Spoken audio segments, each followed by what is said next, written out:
Esperar a que nos atienda un especialista en primera consulta es algo que sigue siendo la piedra en el zapato de la sanidad navarra, y eso que los datos, al menos en octubre y noviembre pasados, se redujeron por encima de las 1.000 personas. Era el objetivo que se marcaba el nuevo consejero de Salud a comienzos de esta legislatura, el pasado mes de septiembre, pero no es menos cierto que el invierno es tozudo, con catarros, gripes y COVID, y a eso vamos a añadir una falta de médicos que también es un hecho. Con el mayor presupuesto de las cuentas públicas, el Departamento de Salud afronta esta legislatura el reto de bajar las cifras de las listas de espera y, sobre todo, ver cómo se lleva a cabo.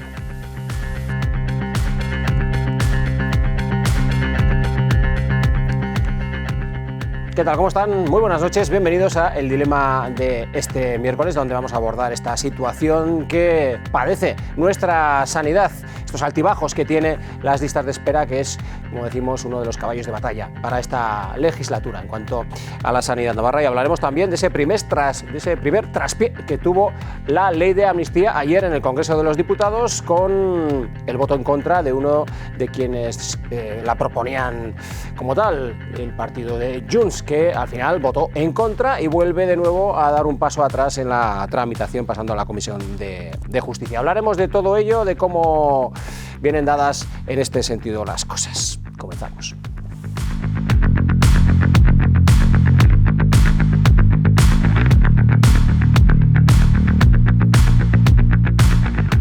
Bueno, pues saludamos a quienes nos acompañan en esta mesa de análisis, de debate. Hoy miércoles, Ángel Ansa, por Unión del Pueblo Navarro. ¿Qué tal? Muy buenas noches, bienvenido. Buenas noches, muchas gracias. Maite Esporrín, del Partido Socialista de Navarra. ¿Qué tal, Maite? ¿Cómo estás? Buenas noches y bienvenida. Muy bien, buenas noches, bien hallado. Estreno en El Dilema. Sí, encantada de que me han dicho que venga, pues aquí estoy. Muy bien, pues nosotros, como siempre, aquí recibimos muy bien a todo el mundo. Muchas gracias. Que viene. Txomin González, de Euskal Herria Bildu. ¿Qué tal? ¿Cómo estás? Muy buenas noches, Gabón. Gabón, muy buenas noches, muy a gusto, acompañan todos. Y saludamos también a María Solana, de Gerovay. Gabón, buenas noches, María. ¿Qué tal? Gabón, es verdad que recibís muy bien a todo el mundo. Pues tú también, tú también eres bien recibida, claro que sí, al igual que el resto de acompañantes en esta mesa. Verán, a finales del pasado mes de septiembre, en una entrevista concedida a esta casa, el programa Está Pasando, el recientemente nombrado por entonces consejero de Salud del Gobierno de Navarra, Fernando Domínguez, hacía estas declaraciones en torno a las listas de espera, la intención que tenía para tratar de atajar el problema de las listas de espera. A mí me gustaría, siendo ambicioso, me gustaría bajar en torno a 1.000 pacientes al mes, siendo ambicioso, y contando con todas las condiciones favorables, ¿no? Bueno, pues esas cifras se cumplían en principio en octubre y en el mes de noviembre, pero luego llegaba el invierno y las cosas se complicaban. Así que así lo admitía, además, ayer en una entrevista concedida al programa de esta casa Cara a Cara, donde hablaba de estas cuestiones, también de otras como la falta de médicos, y en principio volvía a hacer una predicción diciendo que en febrero comenzaríamos a ver de nuevo una merma en esas listas de espera, al igual que ocurrió en octubre y noviembre. Esto es un poco el resumen de lo que abordó anoche en esta casa Fernando Domínguez. Fernando Domínguez pide paciencia a la ciudadanía. Un problema que se ha ido generando a lo largo del tiempo no se puede solucionar en 2 días. Y asegura que las listas de espera se redujeron en torno a 1.200 pacientes en octubre. Yo confío que a partir de febrero cojamos ya el ritmo del crucero y que vayamos bajando.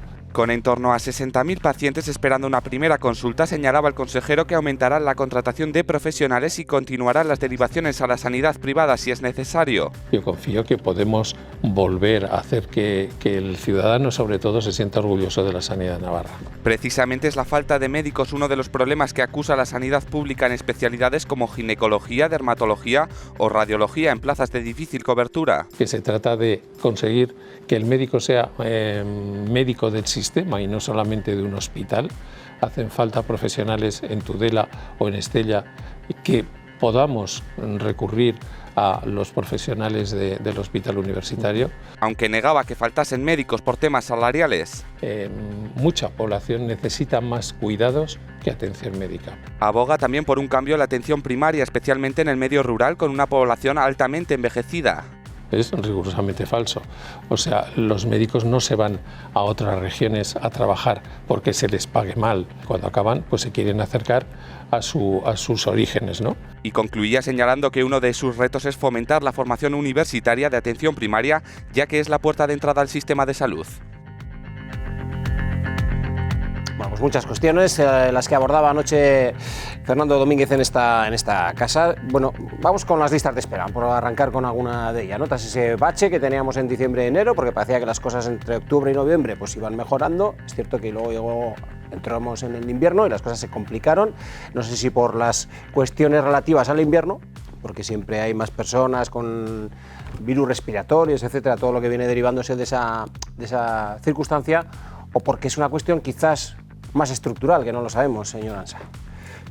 Nosotros desde Unión del Pueblo Navarro llevamos desde hace años alertando pues, de un deterioro que estaba habiendo en el sistema sanitario navarro, que obviamente se había agravado con el asunto de la pandemia, ¿no? Es verdad que nosotros cuando dejamos el gobierno en el 2015 había un sistema sanitario referente, así lo decían todos los indicadores, y todo ello después de haber pasado por una grave crisis mundial que afectó, por supuesto, a todo el país y a todas las comunidades autónomas.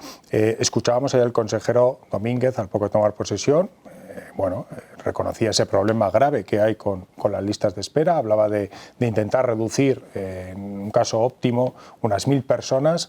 La realidad es que desde que tomó posesión el señor Domínguez hasta, digamos, el cierre del 31 de diciembre de 2023, las listas de espera se habían reducido en 264 personas. Ese es el dato real, y el tiempo medio de espera se había incrementado de 79 días a 81, es decir, el consejero es cierto que lleva 4 meses en el cargo, pero lo que no podemos olvidar es una gestión, continuista de un gobierno que hay que mirar, de una manera global, de años atrás, y la verdad es que la situación en este momento, el sistema público sanitario dista mucho de ser ese sistema público referente que fue a nivel nacional. Gracias, Porrín. Bueno, para nosotros es evidente, los datos están ahí y las cifras de listas de espera son tremendas y hay que seguir trabajando, y está claro que lo que se ha hecho se ha mejorado en los primeros meses, pero sin duda luego el aumento de los ingresos y las enfermedades respiratorias, como muy bien decía, no solamente por gripe, sino añadido al COVID, pues que también se ha detectado bastante en esta temporada. Eso ha hecho que sin duda nuevamente se hayan incrementado más las listas de espera. O sea, el total igual la diferencia será menor, pero sí que ha habido meses de, como ha dicho, de 1000 y pico pacientes menos en lista de espera. Lo que esperamos y deseamos que a partir de ahora, efectivamente, que ya ese pico de enfermedades respiratorias ha bajado, seguro que esto se va a ir normalizando nuevamente, y con los nuevos planteamientos de más jornadas laborales extraordinarias de los médicos, y si ya lo dijo ayer el consejero, y si no fuera suficiente derivando más a centros privados, lo que hay que hacer es resolver este problema, sea de la manera que sea. Yo, por otra parte, quiero negar lo que se ha dicho, que la percepción es mala, porque luego haces encuestas de satisfacción de la ciudadanía y está muy bien considerado cómo es la atención sanitaria en Navarra. Por eso decimos que la sanidad es buena, pero sí que tenemos ese problema. Y yo, por último, decir también que ahora mismo he estado la semana pasada en unas jornadas para parlamentarios que se celebraron en Madrid y vi con sorpresa o quizás menos que los problemas que tenemos en Navarra son idénticos en todas las comunidades. Listas de espera, falta de médicos para las plazas de difícil cobertura y falta de algunos especialistas. Por tanto, digo, es que nuestro problema es el de todos. No es que eso nos consuele, pero sí que es verdad que a raíz del COVID ha sido como un cambio de paradigma, y en ese sentido se han incrementado mucho más las listas de espera. Claro, igual esta no es, como dice Maite Esporrín, no es para consolarse, pero efectivamente también no es menos cierto que Navarra tenía un punto de partida, siempre lo ha tenido, un punto de partida mejor, ¿no?, que otras comunidades autónomas en cuanto a la materia sanitaria. Sí, yo creo que la situación de la sanidad pública en Navarra es buena, es bastante mejor que la media del Estado. Yo diría que es de las mejores del Estado, pero eso no quiere decir que no tiene problemas, como evidentemente está sucediendo con las listas de espera. Y aunque pueda tener ciertas justificaciones estas listas de espera, también si se analizan los datos un poco detalladamente, pues se ven algunas cosas que son incoherentes con la evolución que deberían de tener. Y me explico. Tenemos que la actividad en el 2023 en cuanto a consultas de especializada ha caído un 3% de primeras consultas y sucesivas. Sin embargo, tenemos más profesionales, tenemos más equipamiento tecnológico, hemos hecho más peonadas, hemos hecho más derivaciones. Entonces, no parece que sea muy real esta situación. ¿Qué nos encontramos? Nos encontramos que la evolución de las primeras consultas respecto a las sucesivas también ha crecido. Hemos pasado prácticamente en 5 años a que crezcan un 30%. Esto denota también una falta de capacidad resolutiva. Es decir, antes los profesionales con menos tecnología resolvían mejor los problemas de salud de la población. Y ahora, que debería de ser más sencillo, por los motivos que sea, está costando más el resolver esos problemas. Y creemos que son problemas de gestión que probablemente habrá que analizar con detenimiento y buscar soluciones.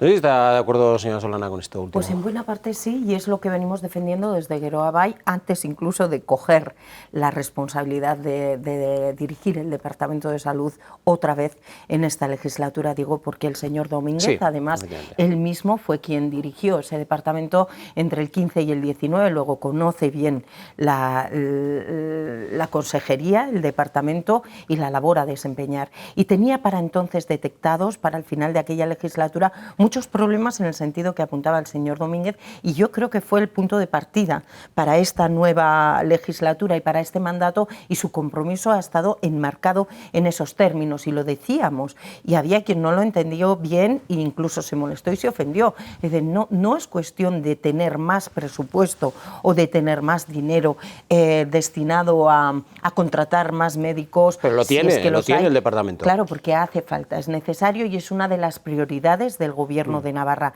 y era uno de los compromisos del acuerdo programático, pero a lo que quiero ir es a que también hay que revisar la gestión que se hace de esos fondos y de la organización en definitiva. Yo creo que hay cosas como en el análisis de la demanda que hay que estudiar efectivamente, porque poco tiene que ver esto para el señor Ansa, la sociedad hoy con la de los últimos gobiernos de Unión del Pueblo Navarro. Tendríamos que ver, yo prefiero no verlo, pero habría que ver o imaginar cómo sería hoy el resultado con su gestión, aplicando las recetas que ustedes aplicaban. Y hablaba el consejero Domínguez desde el inicio también de la optimización de la actividad ordinaria, que yo creo que es otra de las claves. ¿Qué está sucediendo y cómo podemos optimizar? No con más derivación o más contratación extraordinaria o más horas extraordinarias del personal, sino con una optimización de esa actividad ordinaria o una mejora de la coordinación interhospitalaria, entre otras. Y yo creo que son medidas esas a corto, tiene otras que están pensadas y propuestas más a medio y largo plazo, que creo que nos van a dar la posibilidad. Si me dejas, y ya cedo la palabra a mis compañeros, sí, porque me pasaban el dato esta mañana, sí. Octubre 1.452 personas menos en lista de espera, noviembre 1.885. Lo que pasa es que luego el dato que apuntaba claro, el señor Ansa, si hacemos un poco, si hacemos entonces, bien esa ecuación, da un saldo al 31 de 264 personas que ha reducido esa lista de espera en el cómputo general de este último trimestre. Sí, sí. Pero o sea, que diciembre fue toledano. Claro, los datos reales de esos 2 meses, que son meses ordinarios, por así decir, porque diciembre es ya un mes extraordinario per se, epidemiológicamente, pero no solo, también porque hay más vacaciones del personal, que se nos olvida, son derechos laborales. La gente aprovecha sus vacaciones, las coge y salvo que estemos en una situación de pandemia, emergencia, como ya hemos vivido... Pero en ese caso, que hemos tenido pues además problemas en Orcoyen, ha habido también problemas en Tudela, la cuestión está en que... eso habrá que resolverlo con presupuesto, entiendo yo, porque la gente efectivamente tiene derecho a cogerse sus vacaciones, a cogerse lo que tenga que cogerse, pero la sanidad requiere también... Eso no se tiene que parar, eso requiere también... Es que no se ha parado. Claro. Lo que pasa es que no se ha descendido... ¿No se ha parado? Sí, ha habido temporada... vamos a hablar de Orcoyen, por ejemplo. O sea, de Orcoyen, sí, de la García Orcoyen de Estella, por ejemplo. Pero eso han sido, quiero apuntar, unos no es por problemas vacaciones. extraordinarios, Por vacaciones problemas no se Sí, pero por incidencias, problemas de efectivamente, bajas. pero ha habido Eso es. bajas. de Pero ese es bajas otro tema. en especialistas que son de difícil sustitución porque no hay en el paro. Claro. Entonces, eso ha sido el problema, que no es que no se quisiera, sino que de unas bajas ya que estaban establecidas, sobrevenidamente, pues vino alguna más, que también pasó en Tudela, con un día o dos que se tuvo que cerrar la UCI por estos mismos problemas, porque al final son especialistas que no se sustituyen tan fácilmente, y más ahora que no hay, bueno, afortunadamente para ellos que no están en el paro, pero para los que La tienen falta que de contratar, facultativos a las que hacía alusión el ese propio fue el Domínguez. problema en esta cuestión. No, queda abierta la mesa, yo por introducir un poco. Había un histórico que se repite continuamente en diciembre, pues porque son unas fechas entre vacaciones y puentes donde la actividad se suele reducir. Pero bueno, eso puede justificar algo. Como dices, pues 200 personas menos. Si en diciembre, digamos, los resultados hubiesen sido similares a otro diciembre, pues bueno.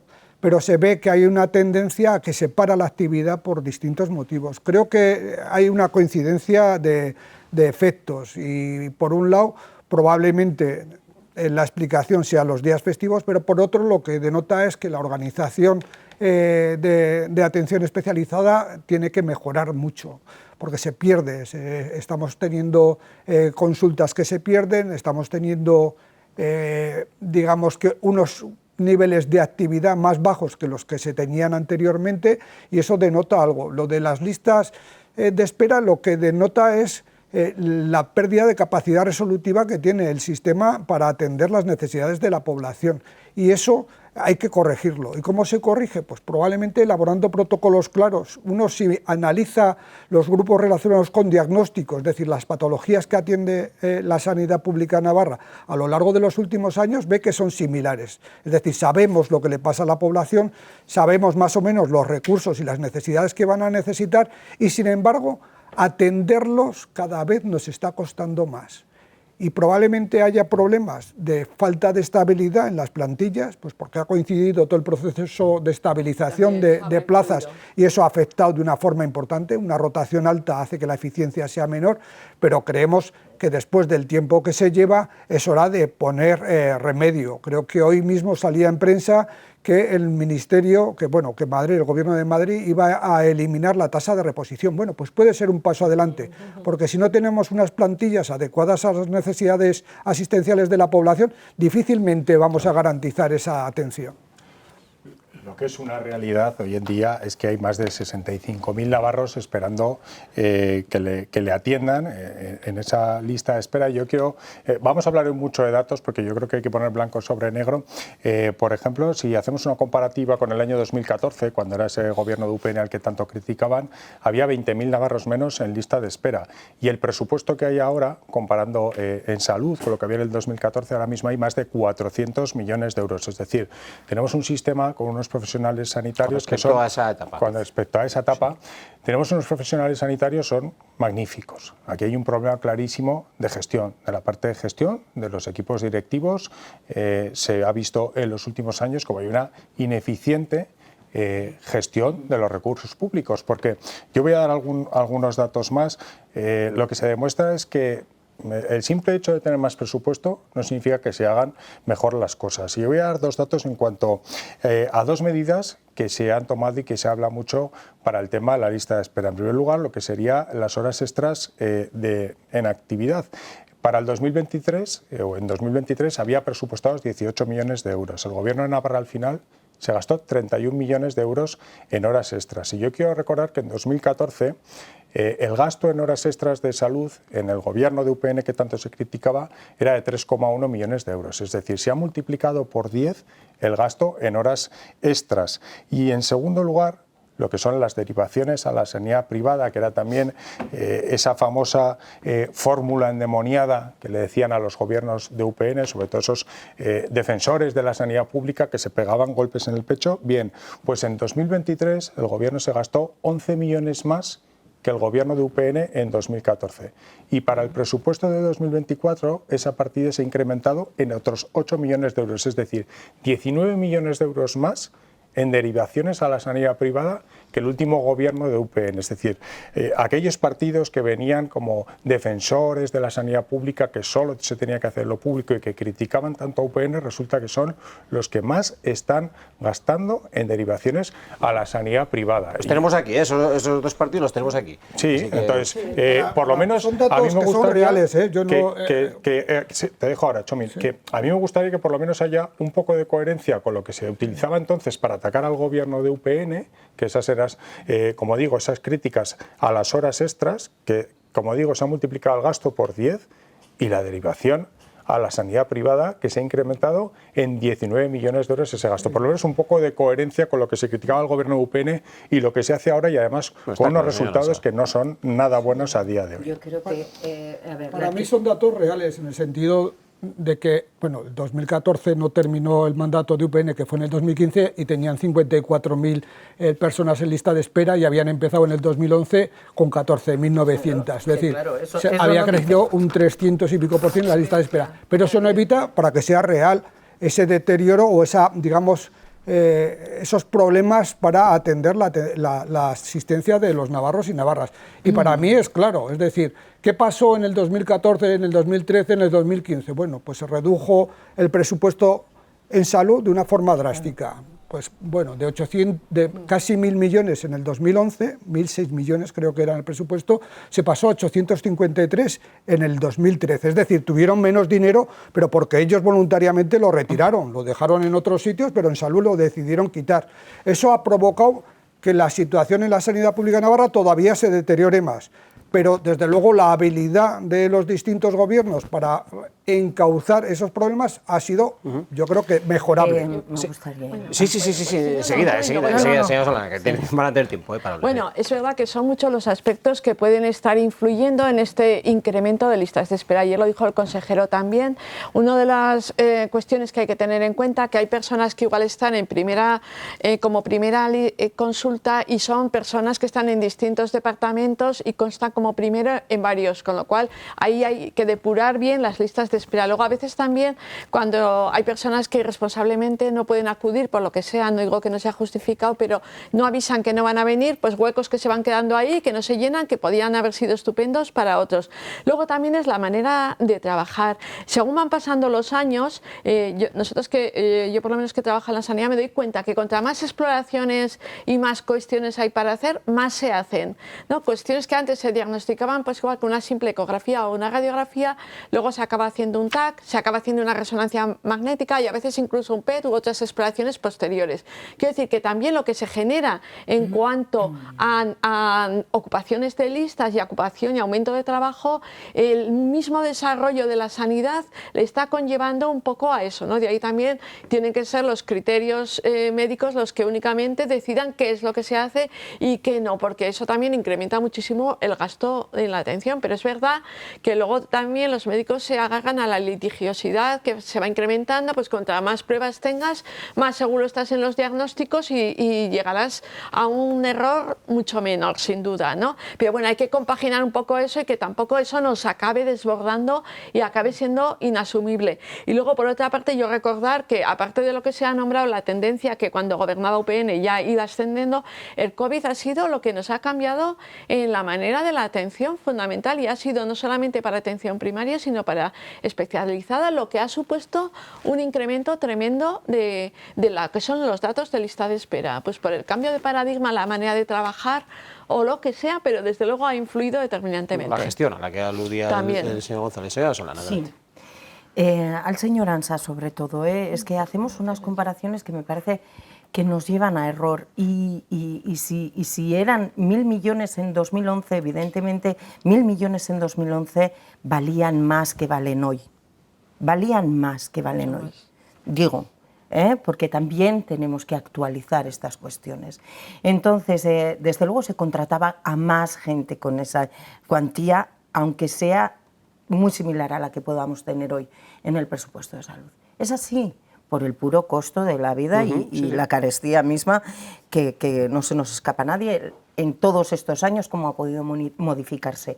Pero también sabemos que el señor Domínguez redujo las listas de espera, de cómo se las encontró de manos de Unión del Pueblo Navarro en el 15, de forma notable.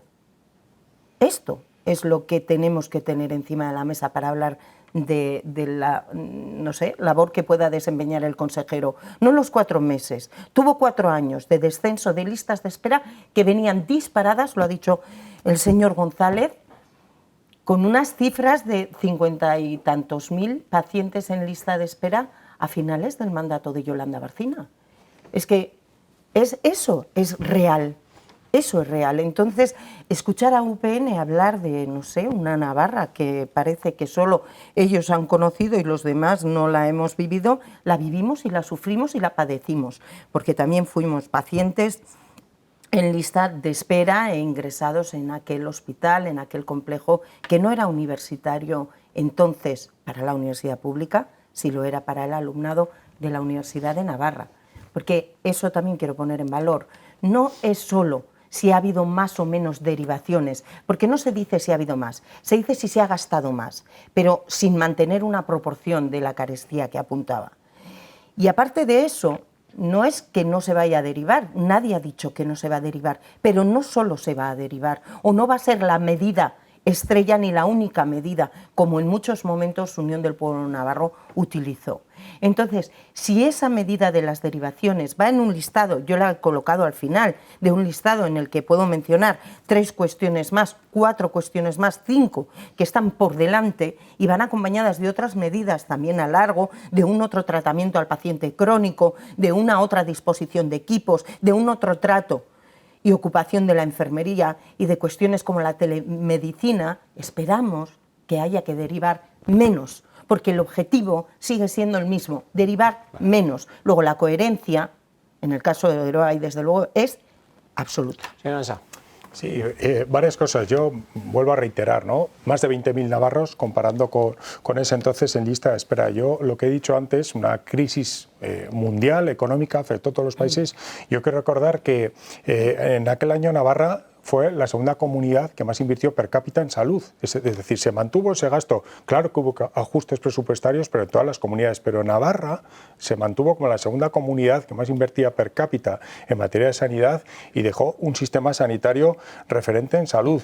Porque es obvio, se están diciendo también, han pasado los años, ha habido avances tecnológicos y lo que se está viendo es que los navarros están percibiendo peores servicios sanitarios en este caso. Lo he dicho muchas veces, con el presupuesto más alto de la historia los navarros pagamos más impuestos y recibimos peores servicios. Quiero ir, por ejemplo, otro dato que es absolutamente preocupante, el retraso en el cribado del cáncer de mama, 8 meses de incremento. Eso es un dato gravísimo, lo hemos escuchado recientemente en el Parlamento. Y se hablaba también, es que las derivaciones, se ha multiplicado por 10 el presupuesto, por 10. Obviamente, claro que se hace más y el propio consejero ha dicho que si lo tienen que seguir haciendo, lo van a seguir haciendo. Es que de 3,1 millones se ha pasado a 31 millones. Es decir, vamos a ver si somos un poco coherentes con lo que se dice.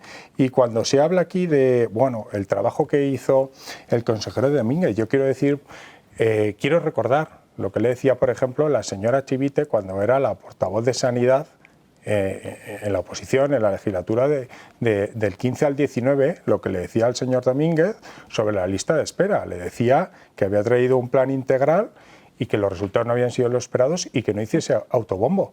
Eso le decía la señora Chivite, portavoz de Sanidad en la oposición, al señor Domínguez. Por lo tanto, igual las cosas o no se hicieron tan bien o vamos a ver si el Partido Socialista es incoherente según si está gobernando o en la oposición. Por alusiones y brevemente, pues porque tenemos que ir a publicidad. Sí. Evidentemente que los datos están ahí y son incontestables y no se trata de hacer autobombo a nadie, se trata de o colaboramos entre todos para sacar el tema adelante o no. Pero yo creo que UPN tampoco puede sacar tanto pecho con el dinero que invirtieron y lo que ahorraron y gastaron, porque no se me olvida Mediterránea de Catering cuando cambiaron ustedes la alimentación en los los hospitales lo que sufrieron los pacientes con aquellas Pero comidas que les atendían UPN... a tiempo. Les sí, atendían pero bien y ¿qué mejor que comida ahora. Les comían? atendían bien. Que la comida Y lo forma que parte había- del tratamiento. Lo que había era Del tratamiento mejor en gestión las de los enfermedades. recursos Mejor públicos. gestión Una a gestión más costa de eficiente de los todos y a recursos costa de públicos. sufrimientos. Bueno, para hacer un sistema A sanitario costa de sufrimientos líder. que me tocó No vivirlo como el que en tenemos primera ahora. persona. No como el que tenemos Para hablar ahora. de un sistema líder hay que hablar de resultados en salud. Y los resultados en salud, la sanidad que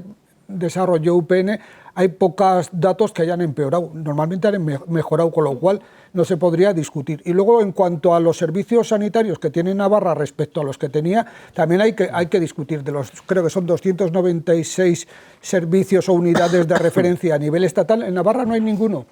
Pero no había ninguno tampoco con UPN. Es decir, si tenemos que buscar lo que es la élite de la medicina a nivel estatal, pues resulta que desgraciadamente en Navarra no ocupamos ninguna referencia. Bueno, tenemos que hacer una pausa para la publicidad, porque nos espera la amnistía a la vuelta de la misma. A nosotros y al Congreso de los Diputados, porque la ley se echó atrás y todavía se va a tener que debatir. A la lista de espera, efectivamente, bien traído. Señora Solana, hacemos una pausa para la publicidad y volvemos de inmediato. Hasta ahora.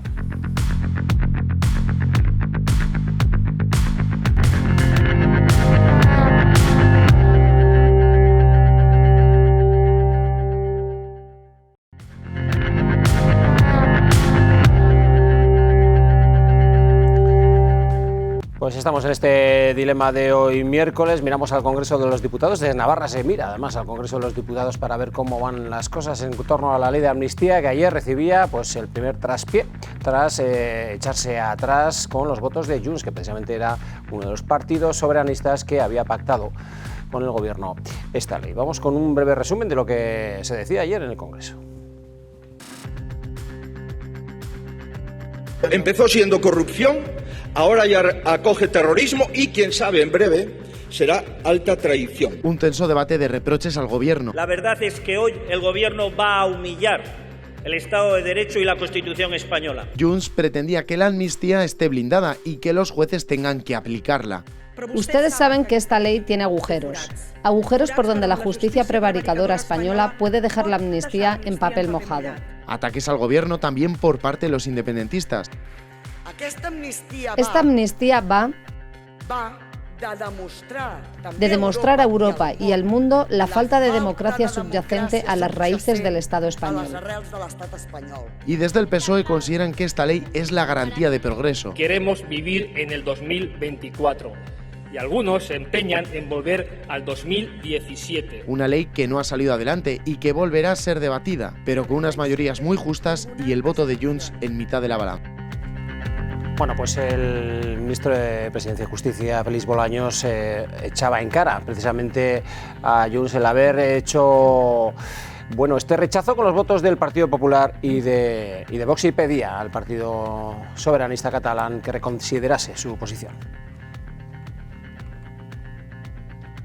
Que Junts haya votado en contra de una ley que ha pactado, de la que ha votado 4 veces a favor en la tramitación parlamentaria y que haya votado no de la mano del Partido Popular y de Vox, precisamente los que quieren encarcelarles y los que quieren ilegalizarles. Por tanto, pido a Junts que reconsidere su posición en el nuevo trámite que se va a abrir, que sigamos trabajando, por supuesto, y que sean conscientes que es una ley muy positiva para la convivencia en Cataluña y de la convivencia de catalanes con el resto de españoles.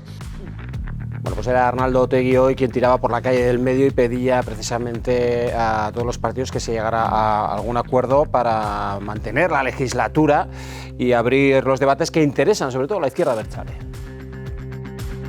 Que todo el mundo tenga en cuenta que lo que nos jugamos no es una votación, sino algo más, y que haya la suficiente, energía creativa y la suficiente responsabilidad como para alcanzar un acuerdo. Espero y deseo que todo el mundo sea capaz de ponerse de acuerdo y de que sea capaz de estabilizar, los próximos meses y los próximos años de esta legislatura como oportunidad para abrir determinados debates que son los que nos interesan.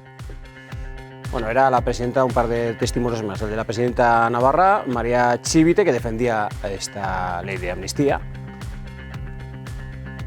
Yo creo que lo que está intentando el Gobierno de España con esta ley de amnistía es buscar esa cohesión y el futuro para nuestro país, un futuro de convivencia del que Cataluña tiene que formar parte. Bueno, y el testimonio de Íñigo Urkullu, el lehendakari, que hoy en Bruselas además hacía estas declaraciones, apostando sobre todo por mantener la gobernabilidad del Estado español y sobre todo un tirón de orejas también que hacía Junts por este cambio de última hora de postura. Bueno, esta es una cuestión que corresponde al Partido Socialista Obrero Español y a Junts. Yo interpreto que Junts ha venido hace semanas diciendo que la proposición de ley que ayer se debatió era una buena proposición y luego ha ido cambiando el criterio. Pues así están las cosas. Hay muchas más valoraciones, pero bueno, estas son algunas de las fundamentales, señora Asa. Escuchar al señor Bolaños hablando de esta ley muy positiva para la convivencia o a la señora Chivite para la cohesión, para el futuro, bueno, al final es una ley que será muy buena para sus intereses, para que Pedro Sánchez siga siendo presidente y aguante en el poder, pues bueno, ya veremos hasta cuándo. Es decir, a mí me resultan unas justificaciones, después de escucharles todo lo que habían dicho hasta la propia fecha de las elecciones generales, hablando, bueno, que la amnistía era inconstitucional, que iban a traer a Puigdemont a España para que pagase por lo que había hecho. Bueno, pues a mí me resulta que escuchar ahora estas declaraciones, tanto del señor Bolaños y de la señora Chivite, pues a mí me producen vergüenza ajena, la verdad.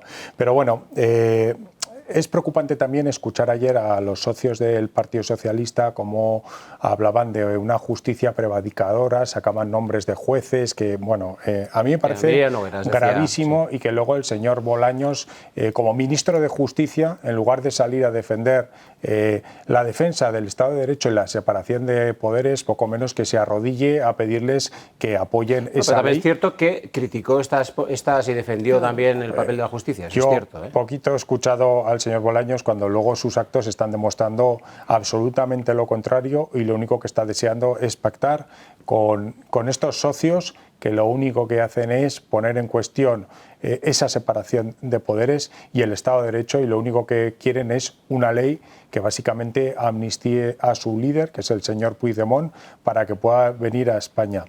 Dicho esto, lo que vimos ayer en el Congreso de los Diputados, bueno, al final se rechazaron esas enmiendas que presentó Junts, principalmente por el Partido Socialista. Yo luego profundizaré en la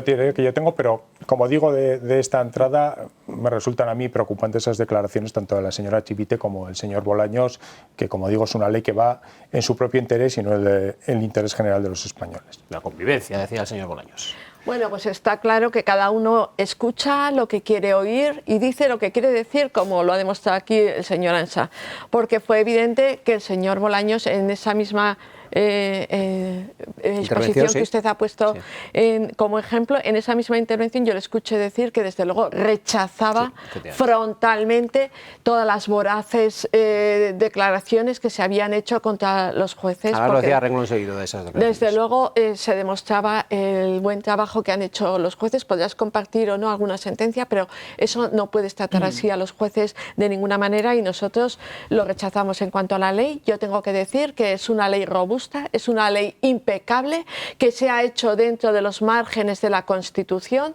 que desde luego lo que es impresentable es que una vez que se han negociado los temas y se han llegado a acuerdos, luego quieran más y más y más. Y ahí Pedro Sánchez ha demostrado que desde luego no está, como dice la derecha, en el sillón a toda costa, que prefieren mantener los límites dentro de la Constitución como tiene que ser y no aceptar absolutamente todo, como se supone que tendría que hacer según dice la derecha. Se demuestra que no es cierto, que desde luego los márgenes están claros y que es una ley que está dentro de la Constitución y dentro del sistema jurídico europeo. Señor González, las declaraciones de Arnaldo Otegi hoy apostando por esa estabilidad y por el acuerdo para hablar, decía textualmente, sobre las cosas que interesan, ¿no? En este caso a la izquierda abertzale, que no decía cuáles, pero bueno, no puede entenderlas en clave soberanista, entiendo yo, ¿no? Entiendo que en clave social y clave nacionalista en cuanto a reconocimiento de derechos territoriales, pero sobre todo lo que para mí todo el proceso que se ha desarrollado en cuanto a esta ley, entiendo que las derechas estatales pueden tener una visión en contra de la ley, me parece que es legítimo que la tienen que demostrar. La diferencia está en las reacciones que se hacen y creemos que ha habido, bueno, creo que fue el portavoz del PP el que tildó al Tribunal Constitucional Español de cáncer de la democracia. Es decir, Sí, que esas críticas a los jueces, esas críticas, eso es, se dan, creo que lamentablemente se dan por demasiados sitios. Pero lo que denota es que es un tema que debería de haber estado en el debate político, que por los distintos motivos acabó en el ámbito judicial, y eso lo único que ha hecho es empeorar todas las posibles soluciones. Creemos que esta ley, con los cambios que digamos, partido catalán considere oportuno, porque los análisis que hacen ellos yo no los conozco, en qué aspecto se puede mejorar, pero creemos que con esta ley se recuperaría una normalidad política que creo que sería buena para todo el país. Sí, nosotros hemos tenido claro desde el primer momento que era una ley necesaria para restablecer el orden, para la convivencia y para tener una democracia de mínimos un poco más fortalecida de lo que la veníamos viendo, sobre todo de un tiempo a esta parte, porque visto lo que sucedió en Cataluña y el tratamiento que se le dio y las consecuencias que había tenido, pues no parecía augurarse un buen futuro para nadie que quisiera reivindicar nada que tuviera que ver con que se respetara el hecho diferencial o la distinta manera del sentimiento distinto nacional que hay dentro de un mismo Estado, como pasa en el Estado español, y no solo con Cataluña, evidentemente. Hemos escuchado al Lehendakari Urkullu, yo creo que, bueno, pues que ha sido como acostumbra, claro, pero es verdad, y yo ahí tengo que decir, que Junts, a pesar de defender la ley, porque una cosa es defender la ley como necesaria, como buena, y como parte de un acuerdo firmado antes de iniciar ningún trámite, también ha tenido, de manera absolutamente honesta y franca, un papel claro en enmiendas. Quiero decir, no podemos nadie tampoco llevarnos a engaño. Llevaron unas enmiendas que según ellas y ellos se ajustan y siguen estando dentro de aquello que acordaron, que yo no lo sé lo que es.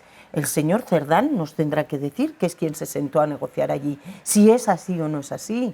Porque yo lo que escucho es a un Junts que cree que no se está cumpliendo con lo pactado, que cree que no se está respetando lo que acordaron, porque quieren una ley con garantías. Y para ellos, ahora mismo, tal y como está el texto, sin incluir sus enmiendas, que las ha tenido todo el mundo, las ha podido leer, se han votado y no se han aprobado, no es suficientemente garantista, porque ven una judicatura que, bueno, pues ha actuado en muchas ocasiones como ha actuado. Y el señor Bolaños, no sé si luego disculpó y protegió y alabó a la justicia y a los jueces de este país, del Estado español. Lo hizo. Pero bueno, hacía bien poco, la semana pasada me atrevería a decir, alguna ministra, compañera suya, no hizo lo propio con un juez que quiere llevar por terrorismo a Puigdemont al tribunal. Y le costó lo suyo, que tuvo también que salir a dar explicaciones. Bueno, entonces, bueno, pues en fin. En esa línea, comentaba ahora la señora Solana, el señor Bolaños dice una cosa, pero al momento está suplicando que aprueben esa ley, que pacten con ellos y en esa línea, ¿no? La vicepresidenta Rivera, yo todavía no la he escuchado rectificar de las declaraciones que hizo atacando al juez Castellón, no la he escuchado rectificar todavía y no creo que sea la única persona que tiene ese pensamiento en el gobierno, pero bueno, a mí ahora me llama la atención que resulta que aquí todo el mundo es jurista. Yo estoy de acuerdo con ella.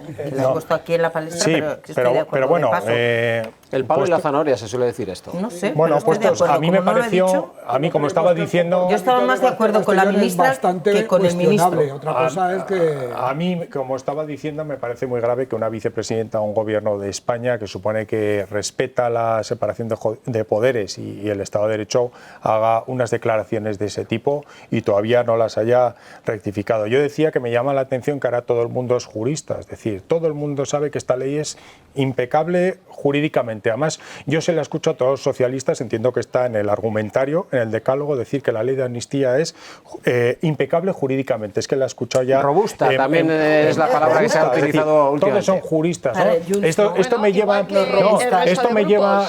Si puedo terminar el argumento, esto me lleva a mí a generar cierta preocupación de cara a que si esa ley se lleva luego al Tribunal Constitucional, ¿qué puede pasar? ¿No? Porque si todos se están encargando de decir que es impecable, jurídicamente muy robusta, pues igual tienen información privilegiada que el resto de ciudadanos españoles pues no tenemos. Pero bueno, yo sí que quería hacer un poco una lectura de lo que pasó ayer en el Congreso, y yo tengo mi parte de que esto responde un poco a un paripé, y me voy a explicar porque la señora Sporrin ya nos hacía un poco un adelanto de ese discurso que hoy hemos visto en algunos de los medios de comunicación nacionales afines al gobierno, y es que el 18 de febrero hay elecciones en Galicia.